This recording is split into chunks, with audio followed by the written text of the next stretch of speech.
So I want you to imagine possessing just a genius-level intellect, Okay. like holding a master's degree in electrical engineering from Oxford University. Oh, wow. That's quite a pedigree. Right. Right. And on top of that, you have a mantle completely lined with prestigious theatrical awards. You are, by all accounts, universally recognized as a master of your craft. Sounds like the dream, honestly. It does, but here is the catch. The only way the world will actually allow you to earn a living in your later years is by literally fighting a CGI bee on a streaming service. Oh, I know exactly who we were talking about. Yeah, today we are diving deep into the terrifying reality of what we call the gimmick cage. Welcome to the deep dive, everyone. It really is the ultimate manifestation of the double-edged sword of extreme success, Right, because we operate under this collective assumption that reaching the absolute pinnacle of your field guarantees you artistic freedom. Exactly. The assumption is that once you prove you're brilliant, all the doors just magically open for you. But they don't, do they? No, not at all. If we look at the mechanics of the entertainment industry, or really any highly monetized market, that key to the door starts to look a lot like a padlock. Which is exactly why we are dissecting this concept today by exploring the career of one of the most famous comedic faces in human history, Rowan Atkinson. A literal legend. Truly. And if you are listening to this right now, I want you to know we aren't just reciting a Hollywood filmography here. We are treating this as a masterclass in career trajectories. It's universally applicable. Yes, exactly. Whether you're an engineer, a mid-level manager, a creative, or an entrepreneur, this is a cautionary tale about being pigeonholed. It is an examination of how your absolute greatest strength, like the one thing that puts you on the map, can slowly and invisibly harden into a permanent prison. So to understand the sheer tensile strength of that cage, we first have to look at the triumph that built it, right? We do, because the origin of Atkinson's defining gimmick wasn't some cynical marketing ploy engineered in a boardroom. Right, it wasn't just a cash grab. Not at all. It was a highly technical, brilliant solution to a profoundly difficult real-life obstacle. See, wait, this is what fascinates me. So the guy famous for, getting a perky stuck on his head is actually this deeply intellectual, classically trained mind. Yeah, he really is. Because I always just assumed he was a naturally goofy performer who kind of stumbled into a lucrative physical routine. Well, that is the exact assumption the cage relies on. But the reality is fascinatingly different. Atkinson is staggeringly intelligent. He holds that Oxford engineering degree. Right. And furthermore, he is an Olivier and BAFTA award winner. He was eventually appointed a commander of the Order of the British Empire. A CBE. That's huge. He's a titan of British theater and television. I mean, he actually co-created Blackadder. Oh, Blackadder is brilliant. He remains one of the most razor-sharp, historically literate, and just verbally complex sitcoms in British history. It's all dialogue-driven, so wordy. Exactly. But the crucial piece of the puzzle here is that deep into adulthood, Atkinson suffered from a debilitating stammer. A verbal stammer. Yeah. For an actor who cut his teeth in live theater and television, I mean, that sounds like a completely career-ending obstacle. It absolutely could have been. But he discovered this remarkable neurological detour. Okay. He found that whenever he stepped onto a stage and fully inhabited a fictional character, the stammer completely vanished. Wait, really? Just completely gone? Gone. The act of playing someone else gave him access to a physical and verbal fluency that his own natural resting state just simply wouldn't allow. Wow. So he literally found his voice by hiding his own voice. Precisely. That is an incredible coping mechanism. It is. And that coping mechanism, that deep reliance on physical communication over verbal vulnerability, is what ultimately evolved into the creation of Mr. Bean. Okay, let's talk about Mr. Bean. Because if we analyze the mechanics of Mr. Bean, the premise is structurally minimal, but the execution requires just absolute genius. Total genius. The character is essentially a nearly mute alien in a tweed suit. That's the perfect description. Right. And he navigates these entirely ordinary situations. A dentist's waiting room, a public swimming pool, trying to change his trousers in a moving car. Which is terrifying. But he uses completely incorrect, entirely self-interested logic to solve the problems he encounters. I've always thought of it like a tech startup finding the ultimate product market fit. Oh, that's a good way to look at it. Yeah, like if you look at it through a business lens, Silent physical comedy is the lowest friction product imaginable. Absolutely. There is zero localization cost. You don't need to translate the jokes, you don't need to dub the audio, and you don't really need cultural context, right? None at all. A guy terrified of a high diving board is funny in every language on Earth. Exactly. Which is why the global reach was so unprecedented. His physical vocabulary is operating on the exact same wavelength as silent film legends, like Buster Keaton or Jacques Tati. Yeah. We're talking about the absolute precision of a facial muscle shifting by a fraction of a millimeter to change an expression from malice to total obliviousness. It is a highly engineered performance. And because of that lack of friction you mentioned, the original live-action Mr. Bean television show achieved staggering numbers. See, I wanted to ask about this. Just how big did it actually get? Because in my head, it feels like that show ran for a decade. Oh, that is the most surprising part. The original series was only 14 episodes. You're kidding! Only 14 episodes created that massive global footprint. Just 14 episodes broadcast over a 5-year span. That is insane. But it bypassed every cultural and linguistic barrier on the planet. It was sold to 245 countries and territories. 245? It was the default in-flight entertainment on 50 different airlines. You literally couldn't escape him. And it eventually culminated in the 1997 feature film, Bean, where the character is sent to Los Angeles to oversee the famous Whistler's Mother painting. Oh, right. I remember that one. That film made $250 million on an $18 million budget. Man, that ROI is astronomical. But I guess this brings us right to the threshold of the problem, doesn't it? It does. Because if he engineered a product that scaled globally with zero friction, at what point does that perfect product market fit actually become a prison? Well, the bars of the cage are welded the moment the industry calculates how much capital is on the table. Oh, right. And they realize they can apply that exact same formula to other intellectual properties. This is how the illusion of range is built. The illusion of range. I like that phrase. Yeah, because the actor thinks they are expanding their repertoire, but the industry is just packaging the exact same commodity in different wrapping paper. It's like scaling a legacy code base for a new client. Exactly. Because after Mr. Bean, Atkinson starts popping up in these massive ensemble movies, and on the surface, it absolutely looks like he's doing different things. Right. Like in 4 Weddings and a Funeral, he plays Father Gerald, this incredibly nervous young priest who completely mangles the wedding vows. Classic scene. And then in Rat Race, he plays Enrico Pollini, an Italian narcoleptic who causes involuntary, catastrophic chaos everywhere he goes. And we cannot forget his appearance in Love Actually. Oh my gosh, yes. He plays Rufus, the department store jeweler. It's that famous scene where Alan Rickman is trying to quickly, secretly buy a necklace for his mistress. Right, and Atkinson's character obsessively, meticulously gift wraps it with cinnamon sticks, lavender, and a sprig of holly. All while Rickman visibly ages from the anxiety of getting caught. Okay, wait, I need to push back on this a little bit. Sure. You're equating a nervous priest messing up vows with a jeweler tying a ribbon.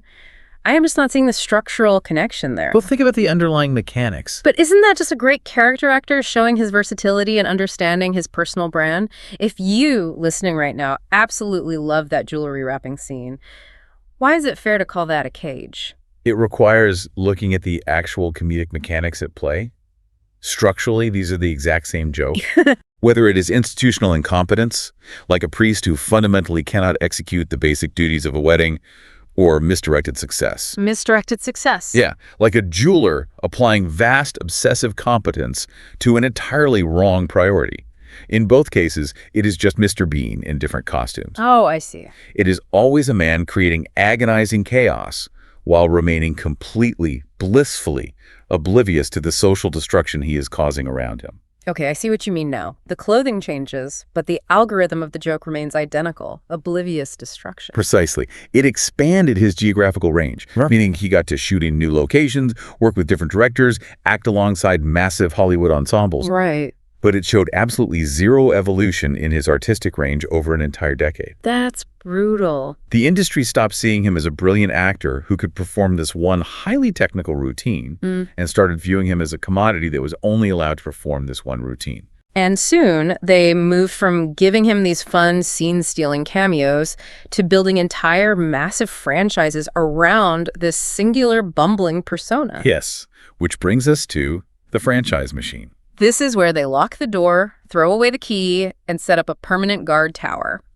We are talking about Johnny English. Johnny English is the ultimate, undeniable manifestation of the cage. Oh, absolutely. The studio pitch is remarkably transparent. It is just Mr. Bean with a briefcase, a tailored suit, and heavy machinery. He plays an MI7 spy who is aggressively, confidently wrong about his own competence at every possible turn. And the first film, to its credit, was a highly functional, highly profitable delivery mechanism for exactly what the global audience wanted. It grossed over $160 million. I mean, I can completely understand doing the first one. You take the payday, you prove you can carry a feature film as the sole lead. Right. But then you look at the timeline, and here come the sequels. You have Johnny English Reborn, where he is training with monks in Tibet. And then years later, Johnny English Strikes Again, where he's a geography teacher dealing with international cyber attacks. Just escalating the stakes. But across 15 years and hundreds of millions of dollars in budget, the core joke literally never evolved. It didn't evolve because market economics completely overruled the artist's potential. Yeah. The concept of algorithmic risk aversion in studio filmmaking dictates that you do not mess with a proven formula. The market was so massive, and the global audience's appetite for this specific brand of visual comedy was so consistent that the studio built a permanent infrastructure around delivering it. They just interpreted continued consumption as continued endorsement. Exactly. But, hearing that he knew how sad the bumbling act was becoming, it makes me wonder why a guy with an Oxford degree didn't just walk away and write a dramatic play. Well, he knew. Because Atkinson is incredibly self-aware. Right. In 2012, he gave an interview where he spoke about the physical toll and the psychological reality of his career. I remember that interview. He admitted that someone in their 50s being completely childlike becomes a little sad. Yeah, that was revealing. He clearly felt the indignity of it as he aged. He knew that physical comedy is a young man's game, and yet the studio commissioned another Johnny English film anyway, and he signed the contract. Which is the most complex psychological element of this entire deep dive. Why does a self-aware genius willingly walk back into the cell? The answer is that he did, in fact, try to break the glass. He attempted several escapes. Oh, he did? He did.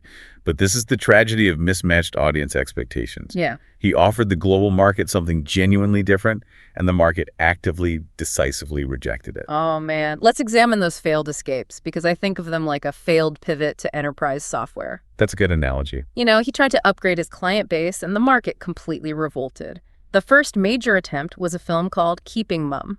Right, Keeping Mum. He plays Reverend Walter Goodfellow alongside acting royalty like Maggie Smith, and this wasn't the Father Gerald cameo from Four Weddings. No, not at all. This character had actual, genuine interior dimensions. He was an oblivious vicar, yes, but placed in the middle of a crumbling, very dark domestic drama involving murder. It was a real acting role requiring dramatic heavy lifting. Right. And he proved he was highly capable. He really did.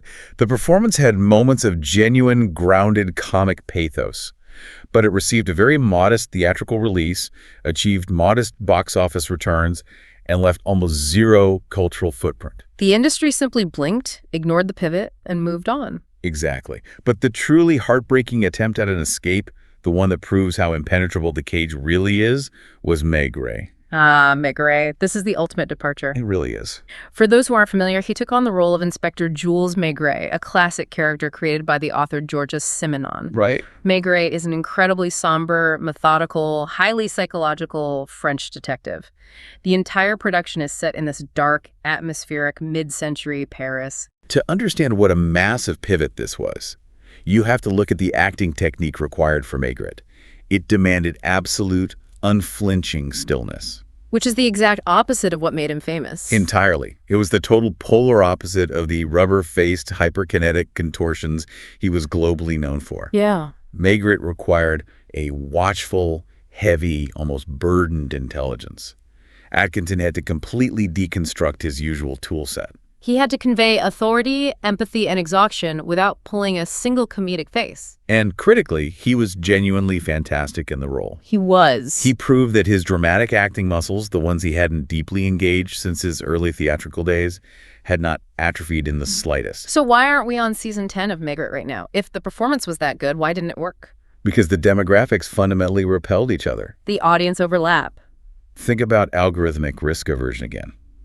The audience for a serious, slow-burn, atmospheric British-French detective drama did not want to watch Rowan Atkinson. Because they mentally associate him with getting a holiday turkey firmly stuck on his head. Exactly. They couldn't suspend their disbelief.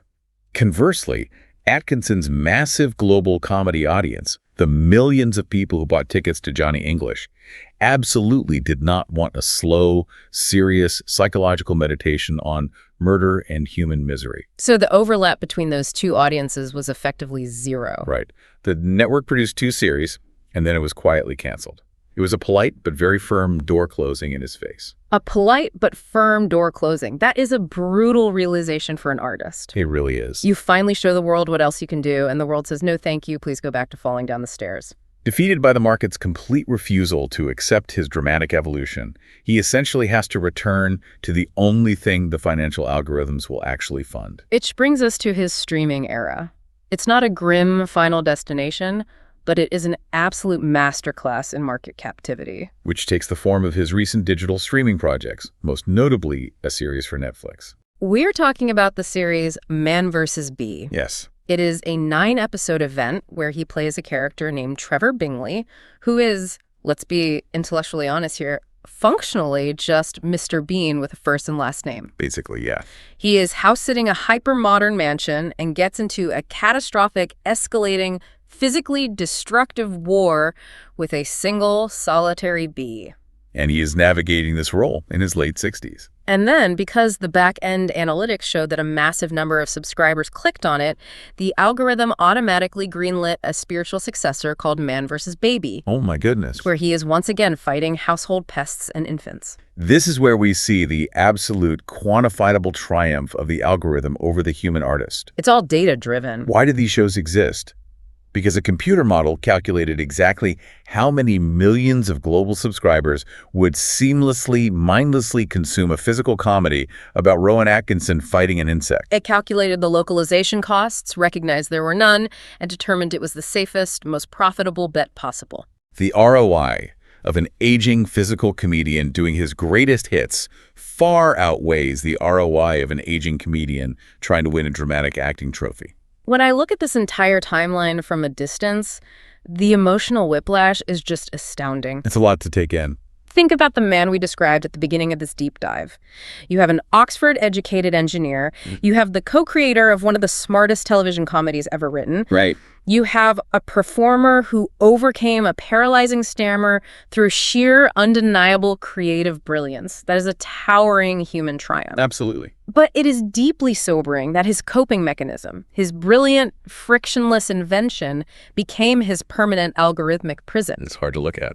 At nearly 70 years old, a man with a genius-level IQ is fighting a digital bee because the market demands it. Which brings us to the core synthesis of our deep dive today. If we connect this specific career to the broader picture of how our modern world operates, the lesson here is profound and honestly deeply uncomfortable. Let's hear it. Being exceptionally good at one identifiable thing in a world that is strictly organized around monetizing identifiable things is functionally indistinguishable from only having one thing to offer. Wow. Let me just repeat that so it truly sinks in for everyone listening right now. Yeah. Being exceptionally good at one thing is functionally indistinguishable from having only one thing. That's the reality of the cage. That is a chilling concept. Right. And it's why I want to speak directly to you, the learner. I want you to look at your own career right now. Take a hard look. Look at your business, your side projects, or your personal brand.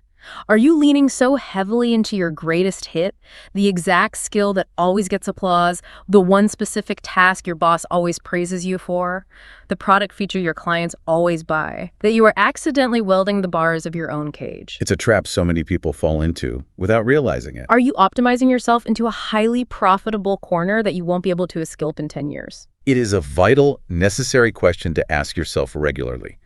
Because the market, your employer, and the algorithm will always incentivize you to repeat your past successes rather than invent a new future. Right. It requires active, deliberate, and sometimes painful financial resistance to break out of that cycle once the market has decided what you are. Which leaves us with one final provocative thought to mull over today. Well, we spent this time talking about studio economics, algorithmic risk aversion, and the mechanics of the entertainment industry. Yeah.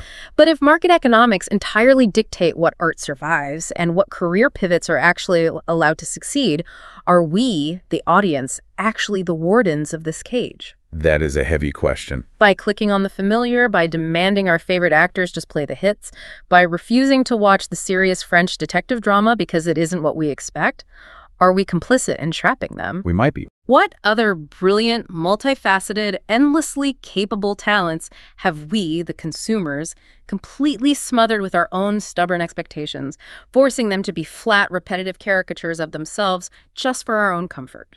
It really makes you think about your own viewing habits. It is the ultimate double-edged sword of extreme success. You get the whole world looking at you, but they will only let you show them one face. Think about that the next time you tell someone to just stick to what they know.